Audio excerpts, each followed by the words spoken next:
Please excuse my parents. Don't worry about this bonnet. It's still spring break.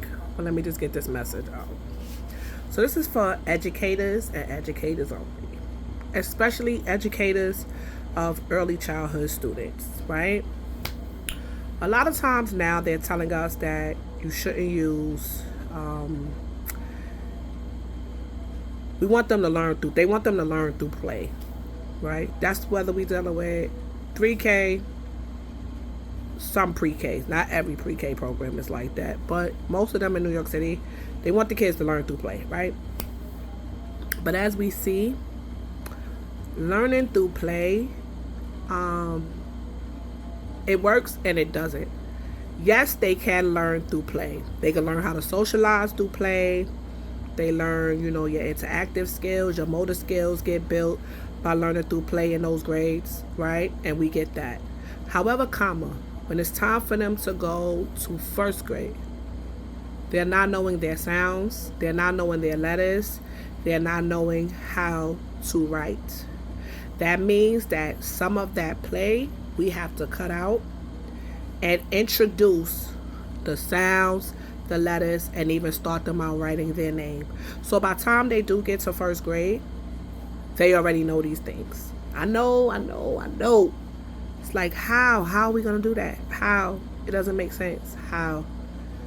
You have so many resources to help with the students writing their name, learning their sounds. Just as an educator, it's your job to find out how to incorporate these things into your daily lessons. And you may have to differentiate because remember, these are babies. They're not coming in just knowing. Some of them don't.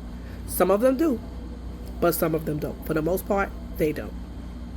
So just using different activities. Like, I like the memory game personally. It's an old school thing, but the memory game still works.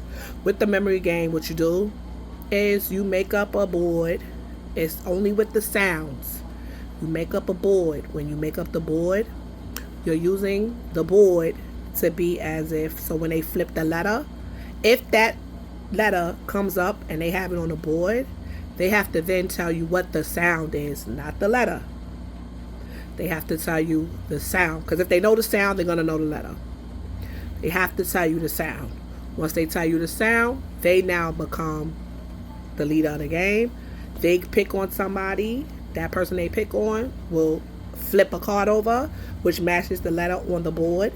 And then they still have to give you the sound, and it keeps going on and on and on and on. A lot of misconceptions in the classroom is that the teacher is the one who's doing all the teaching. That's not true.